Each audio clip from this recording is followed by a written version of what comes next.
All right, and we're live.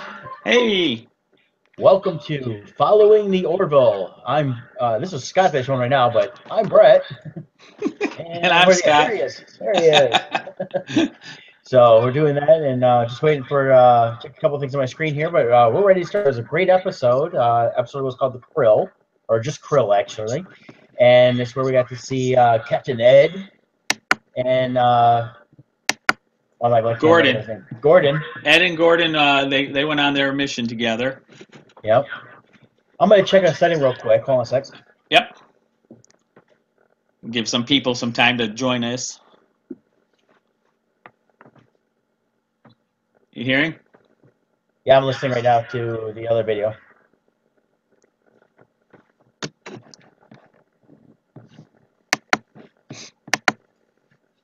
Okay, I think it's working. Awesome. So we're going good here. So if we got anybody listening here, watching live on the YouTube thing, make sure you hit some comments. If you happen to catch this as a replay, you can comment and we'll try to answer you guys when we see them pop on through the YouTube channel. So this will be a regular thing for us. Hopefully, after most of the Orville's to do a show like this. But I don't know if Scott noticed, we don't have an episode for 2 weeks. I did notice that. Yeah. So no Orville next week. No, no. I hate how they do that though with these new seasons, where it's only on for a few weeks, then already they're taking a break. It's like, what's up with that? Well, it's only 1 week though, and it is we had 6 episodes. There's 7 left for this current season, so I think a 1 week break isn't bad. And it looks like looking at IMDb, it's going to finish out the series or for the season anyways. This year, calendar year. So. Oh yeah. All right. Cool. But yeah, regarding this episode, I was very happy with it. More and more each episode, the level of the special effects, the quality of the costumes, the ships once again looks so spectacular. Oh yeah, yeah. I'm loving the set of the Krill was great. Hmm. We had a really cool look at the ship. I like the way they look too. In fact, I was looking at it going, what? I've seen the way these Klingons look on Discovery. Now, I'm not going to get into an overall Star Trek Discovery Right. discussion here, but I like the way the Krill look better than the Klingons on Discovery. They feel more organic on here. And I like the way the makeup was, the way it moved, and it's mostly just makeup. They got like pieces everywhere, like the chins and stuff, but Well, the everything makeup else was was well perfect. done. Yeah. Even the armor, the costumes for the Krill, the armor Yep. that Seth or not Seth, well Ed Mercer, or shall we say Devin and Chris were Yes. were wearing. They go through that little skit where they're like coming up with all these weird names that might be a proper Krill name, and then he freezes and he says Chris and Devin, Yeah. and they're like, "That's an Yeah. odd name." Well, I mean, everything was. It was like they get on there and they're acting all weird, and it's like, if this was like other shows that we've seen are more, I guess, serious sci-fi, they'd know how to act properly. But I thought the best part is they don't know how to act, so they're just acting like themselves, but trying to be the aliens, and that really brings up the difference in this show versus other Right. sci-fi shows like this. Or even Gordon, he's getting very nervous. He's out of his element. And like the female Krill is talking to him about her brother, and he's like, "Oh yeah, I know him." And you can see Mercer is like looking at Gordon like, "What are you doing? Shut up! You don't know this guy. You can't say you know him." Well, that was part of the humor on this. I mean, Right. there was a lot of cool humor on this. I gotta kind of skipping through the episode. We'll get into more here real quick, but I did love the whole bit of asking, I wonder who the Earth guides are, and it's Hertz because theirs is Avis. Right. And they're when they said to Gordon, do you want to say a prayer? He's like, we try harder. Yeah, that was the best part. And it was Yeah. even their tagline. Or when Gordon got stabbed in the leg. Oh yeah, it's a new leg. That was excellent. But talking about how good the ships look and everything, I did just see an interview with Seth MacFarlane earlier this week where he was talking about how they are using models whenever possible for all of their ship designs and everything else.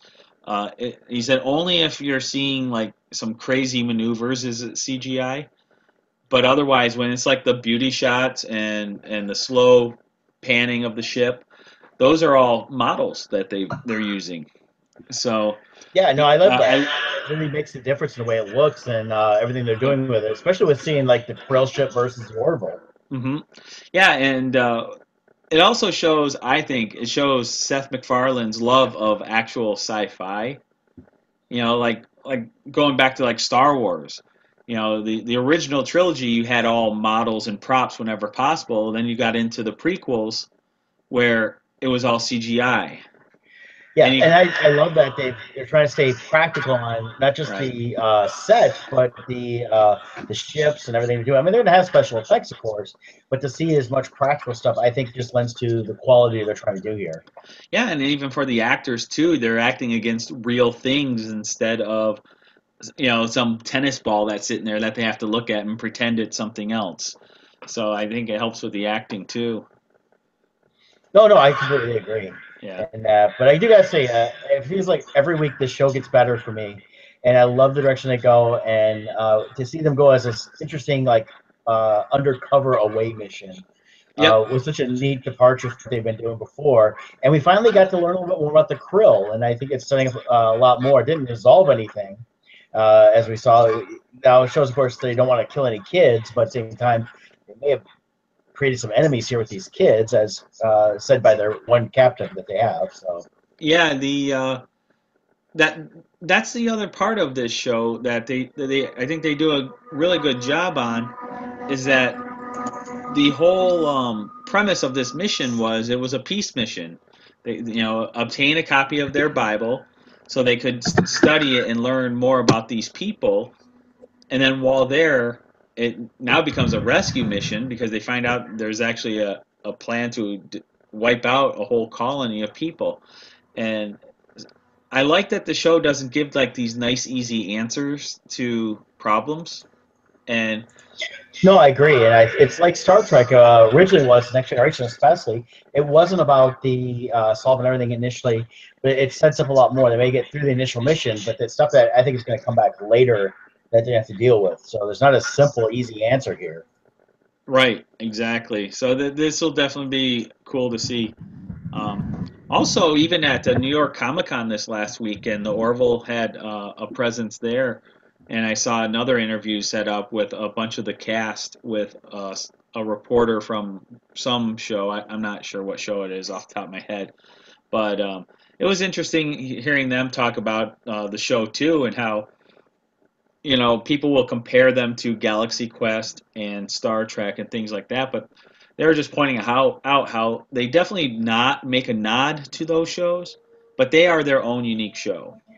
Oh, it definitely is. I mean, it's all on language, what they talk about. I mean, they get in the shuttle to take off, and what are they doing? They're playing 70s music, actually, which was pretty cool. I mean, we're seeing a lot of current pop culture references, Right. which makes sense because it's all stuff we would know.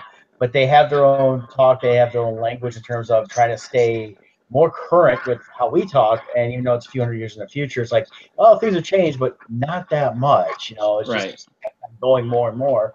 And it's kind of good they're not trying to create all new slang, which would kind of confuse people. It's just sticking with things we already know. Right. Yeah. Exactly. And that. But speaking of New York Comic Con, I did see where Penny Johnson Gerald, she plays Dr. Claire Finn, was at New York Comic Con, and during the panel, I saw some pictures of her. hmm So definitely, I didn't hear a whole lot of buzz afterwards because there's so much going on at New York Comic Con. But I think it's a good sign that they were there. Yeah, I mean, for they're a new show. They're young and small, relatively speaking. The panels there, I mean, it was insane. They were actually using Madison Square Garden as like their Hall H for how San Diego does theirs. They had the Walking Dead panel in there, and what was the other major one? Oh, I think Yeah, Marvel. Marvel had yeah, a panel Marvel. there. Yep. Yeah. Well, Um, there's also with the Javits Center was under construction, so they had to separate certain things. They had her to sell in a different area from it normally was because half the place is destroyed because they're rebuilding it. oh, okay. I didn't realize that part. I noticed in the pictures Yeah. from people I know who were set up that they were in a different spot for Artist Alley. I didn't know why though. Yeah. Ah, very interesting. Very Yeah, cool. so it might change once they get it finished, of course, and then Yeah. we'll see how that goes and bring everything back under one roof for New York Comic Con. Right. A show I hope will eventually get to and be set up at selling books and stuff like that. But right now, it's more about just getting product ready. So Yeah. It's a huge show. It's logistically it's not a fun show to do. well, Getting in and out of New York with all my stuff. we Ugh. got Alan Tong chiming in here talking about they even eat sushi on the Orville. Yes, they do, and I Oh love yeah. how they gave it to Bort so that way he could uh, eat some and try it. So, Scott, are you Or still there? I may have lost Scott. Oh, there he hello. is. You're back. Hey, that's where we also learned Bortus can eat anything. Yeah, including a green napkin that when he bit into it looked a little bit like a fruit roll up at that point. But hey, Yeah. I definitely can eat it. I thought it's one of those. I think it's gonna be an ongoing thing. It's like, what is Bort's gonna eat now? You know? Yeah. Like even Alara even started to get. Yeah. At first, she's like, "Oh, he's gonna get hurt eating that," but then once she realized he's not, she's like, "Oh, this is cool." Yeah. Now, before I get to Alan's other comment here, did you notice who the guest star was on this week's episode, Scott? Was it the female alien? Yes. Who No. was it? Actually, it was Kelly Hugh. She played the Admiral at the beginning of the episode. And you would know Kelly Hugh. She plays White China on Arrow. She's done a ton of voiceover work and other Yes. movies, X-Men, stuff like that. So she was the Admiral at the beginning that sends them on the mission. You know, she looked familiar to me, but I didn't know who she was. Yeah, she was Admiral Ozawa. I had to pull it up on my other screen over here. So I thought that was pretty cool, though. That is cool. Yeah. I wonder if that was Chubby Duck Detroit sushi they were eating. I don't think it was, because Chubby Duck, as we know, when they listen to Odd Musings live at 10 o'clock Eastern time, or any of our replays on all the stuff from YouTube and everything else, we know how good Maybe it is. So maybe Alan needs to contact Seth MacFarlane and get some product placement in there. there we go. We need some Chubby Duck sushi. We A get T. Lauren for Chiropractic has to have their own wing in the Orville. Yeah. We need some T-24 making some shirts for them. And Yep. then we've got to get IMP, International Minute Press, to make up all the flyers and everything else they need, especially when they have to print out that book about Avis. Yes. Exactly. But Yeah. Alan, International Minute Press could print the Krill Bible for them. there we go. Yeah. Alan says that ending really had a feeling of Star Trek when the Krill female said, after seeing what you did to the crew, the kid now your enemy. I think that's going to set up what's going to continue on being a Krill union, basically conflict that's going on. It'll be interesting to see how that plays out because, we learned who one of the kids were. Will we see that kid again? That's what I was going to say. I have a suspicion that kid's going to come back up at some point. I would think so, and I would think it would be maybe, if not this season, in season 2, when he's a little bit older. And the thing is, it's all makeup, so they don't have to have the same exact kid. So right. And that. So, what else you got on the episode, Scott? The episode itself, just I enjoyed it. It was just a fun episode. It was fun to see Gordon and Mercer together, and I think they're doing a really good job of every episode creating a storyline to pair up a couple of them to highlight those personalities and those relationships so we get to know them better. So I think that was really fun.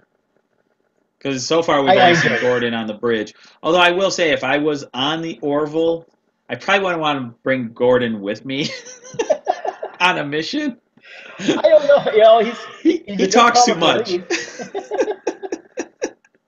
I just does, but he's got that he's gonna have a new leg again. So yeah, I just love the look that Mercer was giving him while he's going on rambling, and you could Seth MacFarlane's face like, shut up. Well, I mean, it's the whole thing. It's everything he's saying, and of course, with everything they got to come up with stuff to answer these questions. And Gordon's like, well, I was like, want to have a prayer? Sure. We try harder, as we were talking about earlier, but.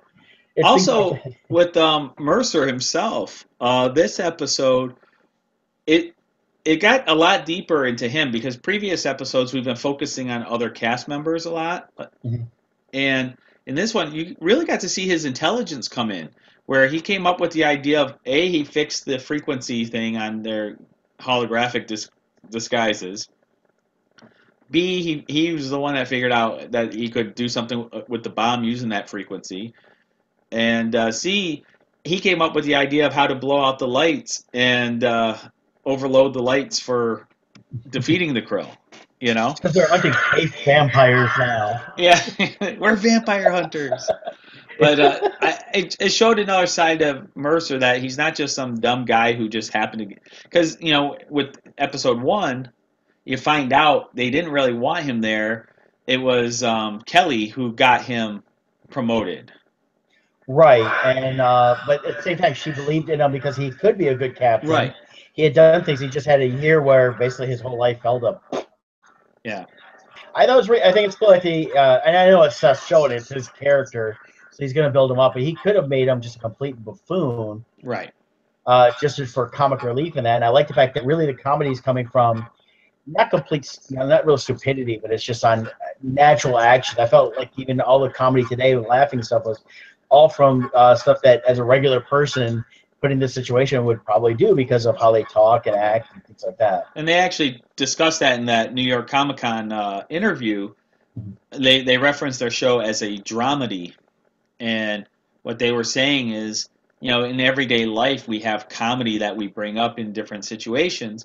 And what they try to do as actors is they're not trying to deliver the punchlines in a way that is over the top. They want to try to deliver them in a way that just seems as part of the natural flow of conversation. Right, and I do like that about it, that it's they're trying to have some serious tones to it. So it's got that's where it's got the next generation feel for me, is it's got some seriousness to it, it's got a little bit of comedy, and you learn they're talking about human, antics in a lot of ways. Like we had last week when they were dealing with Isaac teaching about practical jokes. Even now when they were talking to like the little Krill kid, it's about Earth and certain things, and they were kind of making some stuff up to act like they didn't know, but they knew. And we also had this week Isaac offering his services to Alara. Relationship services. Yeah, that was funny. She's like, "Oh no, I think I'm good." When they talked about her breaking up with the boyfriend, they mentioned a couple episodes ago. Right. Yeah. So that's become a theme a couple times now. That she's too strong, and it's almost like I wonder if they're going to develop it where she almost becomes insecure about her own strength because she is so strong. I'm wondering, but at the same time, she did at the end want to stay with the captain because she's strong and she knew she could protect him. So I just mean with her relationships. I could see it if they bring in another relationship, or we actually see this relationship this time, and it becomes about while very strong in that, and how they end up dealing with that. Probably would end up being like an insecurity. Right. But yeah, and then we had a preview for next week's episode here, or in 2 weeks, I should say. 2 weeks. Gonna wait 2 weeks now, man. That's crazy. Yeah.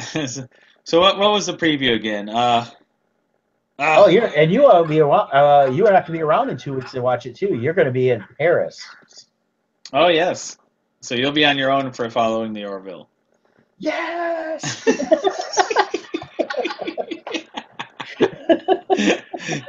Well, geez. You're gonna get me insecure now. I mean, you could chime in, but it's gonna be like what, 3 or 4 in the morning where you're at. So you'll be ready to do the Paris. I'll probably be sleeping. I would hope so, in that. So, but it's definitely have to do it. And then when you get back, you have to get caught up, so we can do the following one. So we'll have a new one the next week too, which will be fun. Definitely. Yeah. So for me, it's almost going to be 3 weeks instead of 2. Oh, that's too long. Well, maybe you'll get to catch it somewhere over there, Yeah. I'll find it on those interwebs. Yeah. You have to see if they got it showing in French, so you can watch it in French and have the different dub on it. Definitely. But yeah, so another great episode. I enjoyed it thoroughly. How about you, Brett? Yeah, I really liked it. I love learning about the Krill. I love and then looking at it just on the look of the show. I love seeing the Krill shift like we did, seeing the shuttle. And then it showed a little bit of their language too, so they got the writings that we saw and things like that. And also learning that they're very faith-based race where they follow a certain path. Of course, it remains to see if what's in the book is really how they're doing it, versus what they're supposed to be doing. So I think that's going to be part of the conflict as the Union starts learning more about their culture and then try to broker peace down the road. I assume we're going to have more battles with them, though. Right. Cool. There you have it. Well, all right. Well, looks like we've had another fun episode of Following the Orville with Odd Musings. I'm Brett. And I'm Scott. And don't forget to tune in on Wednesdays live at 10 a.m. Eastern Time, 7 Pacific, and listen to the Odd Musings show. You can find us on Facebook at Odd Musings. Go to oddmusings.com for all our links, down for previous episodes. And I will see you here in about 2 weeks to talk about the Orville, following it. Maybe I'll see if I can get Alan to join me. Oh, that'd be cool. Since he's watching it, and because Alan's one of our partners in Odd Musings. And until then, any last words, Scott? No, that's not really a word. Yeah. Well, my last words is for those who watch this video later on, we somewhere down through here, you're going to see, I think, to click the link to subscribe. So if you find us after this has been posted and you haven't subscribed to our channel, subscribe to our YouTube channel. Help us build up those ratings and get things going. So someday we can make $1.25 so we can get a cup of coffee in that.